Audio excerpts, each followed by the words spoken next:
Ito yung right of way ng NSCR, no? Ito yung release ng PNR. Algeciras Street po, dun sa kabila. Ito yung sinasabi ko sa inyong headquarters ng police dito sa Sampaloc. Ito yung building na to, no? Ang tagus po nito ay doon sa may Paltok Street. Hilera po dito yun, gilid ng rail track ng PNR. Sinimulan ko to, walang naniniwala sa paligid ko. Ano?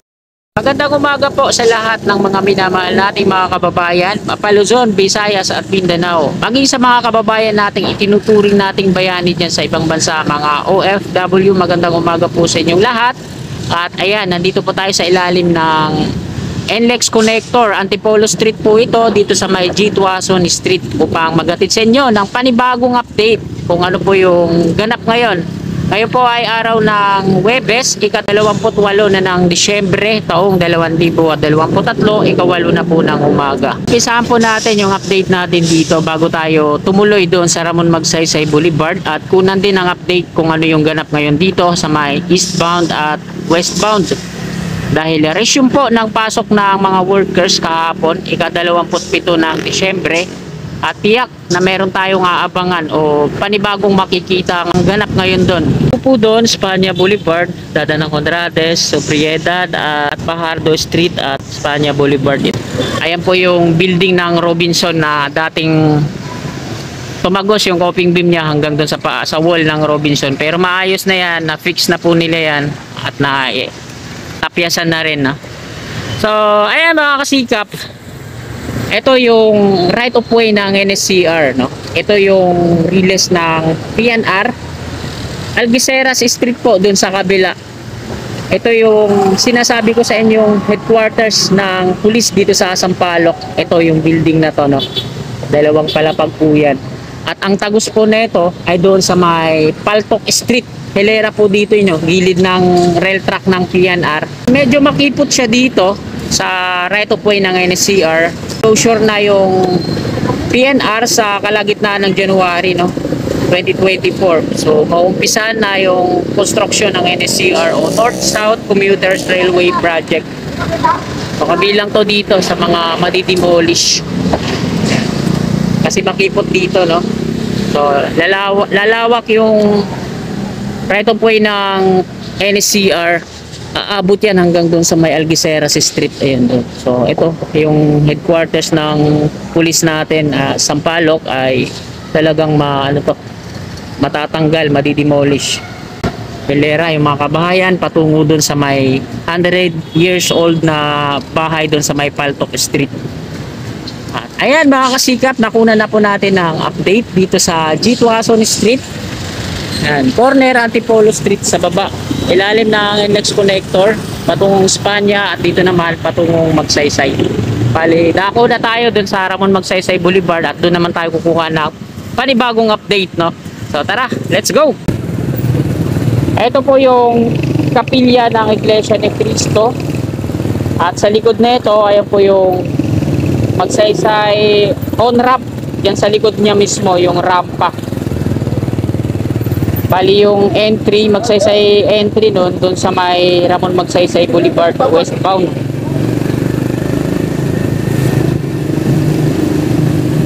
So shoutout po sa kasikap natin na nagkomento na nakaharang daw tong side mirror ko. Pasensya po, hingi po ako muna ng paumanhin ngayon dahil wala pa akong pampapalit, wala pa akong pambili ng side mirror. So bababaan din natin yan, tatanggalin natin yan, papalitan natin. At nandito na po tayo sa may Road 10 Street. Ayan. Pakanan na po ako dito.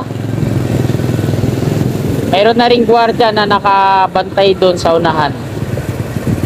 Nung update natin, halos wala talagang mga empleyado na NLEX Connector. So, mayroon ng bantay po dito. At yung nakikita nating bakante dito, no, sa may dito sa harapan natin, ayan po yung magiging guide pala, magiging kumbaga layout guide para sa Magsaysay entry. Ayun pala yun, yung bakante dyan sa ating harapan. Nasa Buenos Aires na po tayo. Barangay pala dito. Ito pala yung ano, yung barangay na... Ayan, shoutout po pala sa nag-comment po na kung magkukuha daw po ako ng video sa rail track ng PNR, sa hanay ng PNR, no? Pwede nila akong i-assist. So, maraming salamat po sa paun lang po ninyo. Ito na po yung footbridge, tawiran mula dito sa west at patungo dun sa east. Nandito na tayo sa kabahan ng Ramon Magsaysay Boulevard westbound at ito yung una nating kukunan dito mismo, no. Bukod sa binungkal na nila yung ginawa nilang detour, no, rerouting nung nag-install sila ng SBG kabilaan east at west. Ito naman dito sa kabila, nilalagyan na nila ng mga rebar. So hindi na sila naghukay para sa pundasyon. Makikita natin na binigla na nilang lagyan ng installan ng rebar. Ayan, lalagyan nila ng linya. Ayan. Kita natin na rebar na kagad yung ginawa kumpara dito na ninukayan nila. At ganun din dun sa dulo. Diretso na po tayo, no? Nandito na po tayo sa Ramon Magsaysay Boulevard westbound. Ito po yung Altura Market. At ito, papakita ko lang sa inyo mga kababayan yung maiksing yung ginawa kong editing dito sa Altura Market. So ito po yun, papakita ko lang. Medyo nakakalungkot, at hindi man ito yung pinupunto ko na mangyayari, kumbaga nag-advance lang ako, nag-advance edit kung ano yung magiging itsura pag nawala yung Altura Market. So ito po yun, sa ginawa kong edit yung picture na to, mawawala yung Altura Market, kakaroon ng widening. Nakakalungkot, na nasanay tayo na pag dumadaan tayo dito, nakikita natin yung palengke dito sa gawing kanan. Pero kung para sa akin mga kasigap, pangit tingnan yung malaking highway tapos may palengke dito sa kanan. So pangit tingnan. Kung para sa akin po yun, di ko alam sa opinion nyo po kung ganun, kung pare-paras tayo ng opinion. So kakaroon nga ng widening dito at ito nasa inedit ko. Bubura yung Altura Market. Yung guide dun sa Magsaysay entry, yung dinaanan natin sa may Buenos Aires, ayun yung Magsaysay entry na. So dito na dadaan yun sa ating gawing kanan. Tapos itong dalawang lane dito sa kinalalagyan ko, madadagdagan pa to ng mga dalawa. Tabayanan natin kung ano po yung mangyayari dito pa sa 2024, no? Dahil tuloy-tuloy na tong development dito sa Ramon Magsaysay Boulevard. Magpapaganda. Diretso na po tayo.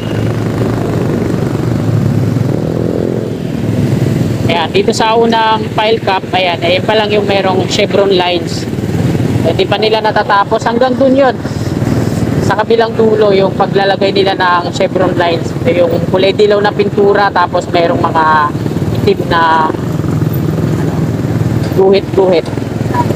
So hindi na tayo hinto dito, dire-diretso na tayo. Ito yung westbound, yung Santa Mesa Interchange, Magsaysay entry. Dun sa dulo, yung sinasabi ko, itong entry dito, bali mabubura na yan,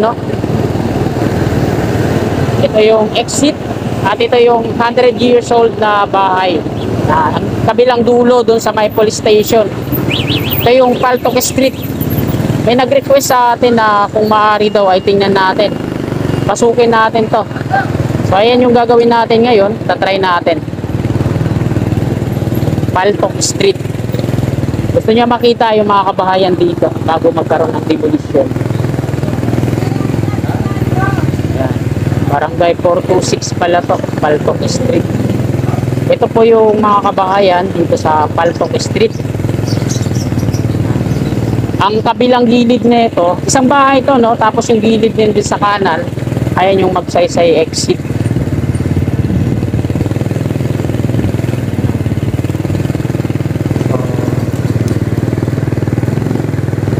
Lawak pala to dito, dalawang lane pala yung kalsada dito sa Paltok Street.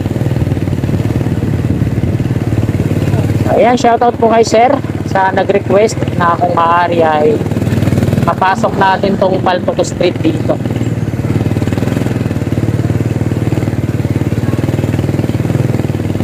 Mahaba pala to, no?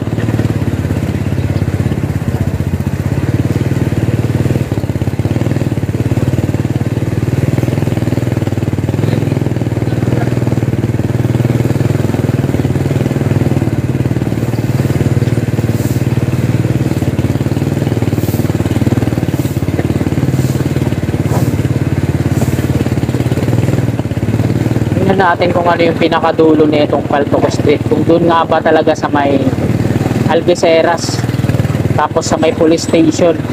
Kasi kung ganun, dapat doon na lang ako dumaan, no? Shortcut.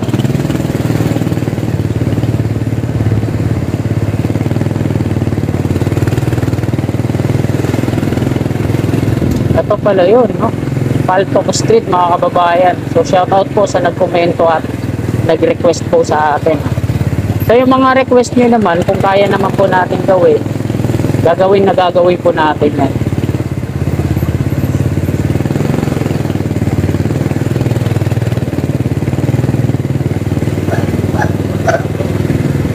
Ang haba pala to, no?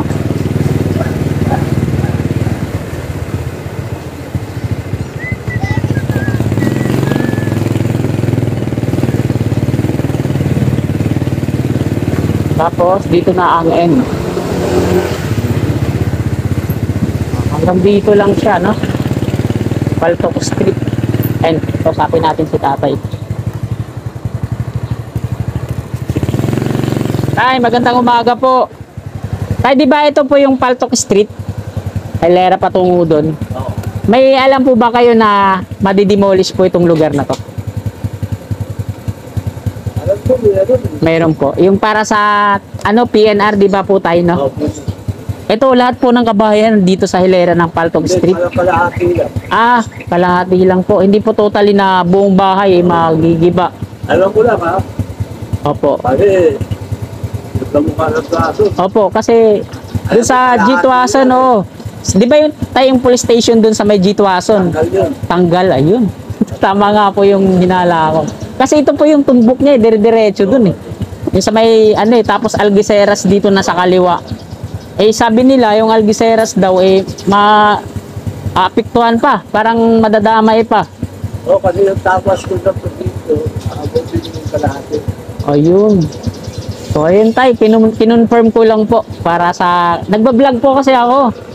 Ito, yung mga viewers po natin, eh, sabi kung talagang i-confirm kung talagang madidemolish to. Para sa NCR, yung sa trend. Kasi magiging elevated na yan eh. Yung trend. Dalita mo, 5 years pa. 5 years pa daw mag-umpisa tayo. Kasi ngayong ano tayo, January, kalagitnaan ng January 2024, magkakaroon na ng closure ang PNR. Oo. Mula Alabang to Tutuban. Ang ano, extension. Magkakulat sa atin. Opo. So paano tayo? Nakarado na yun. Opo, maraming salamat po tayo. Magandang umaga po. Kinonfirm ko lang po. At ganyan pala yung ano niyan, yung tagos ng kalsada. Ito na po natin yung Paltoco Street.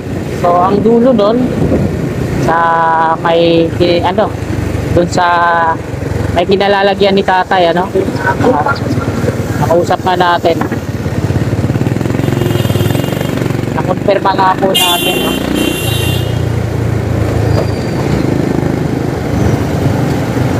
Babae siguro yung driver nung kulay ano, green na kotse. Ganda ng... At ayan mga kasikat, nandito na po tayo sa westbound Ramon Magsaysay Boulevard. Tingnan natin ulit dito kung ano na yung ginawa nila. Yung latest na progress. Yan. Dito tayo sa kabilang dulo, ito po yung Poresa Station ng LRT2. At mula dito sa Poresa, ito na yung space po dito. Nilagyan na nila ng mga phenolic board, lagyan na nila ng forma. At baka bukas o sa susunod na araw makikita na lang natin na ganito na siya, na pouring na siya. Bago nila lagyan ng lupa yung gitna, lima ng mga halaman. So diretso na po tayo doon. Yung ibang mga workers ay nandoon naman sa kabilang dulo. Naglalagay sila ng rebar. Di na nila binutasan yung mismong ano, pavement.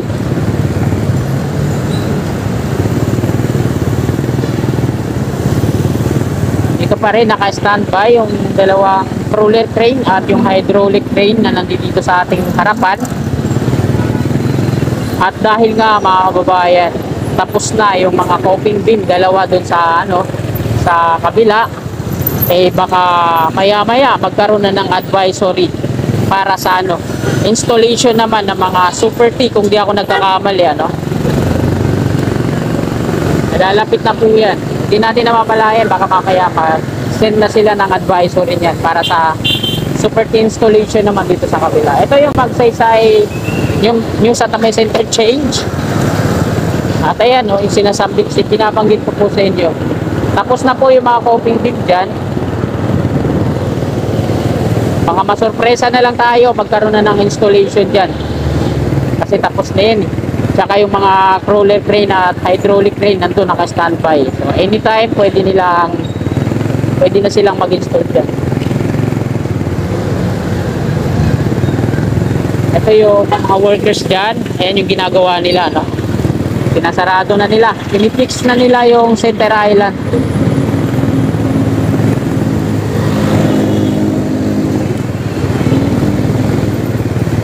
Nasa service road po tayo. Daming prutas, wow.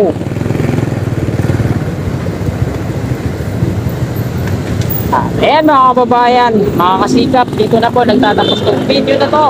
Maraming salamat po sa pagsama nyo sa akin sa update natin ngayong umaga.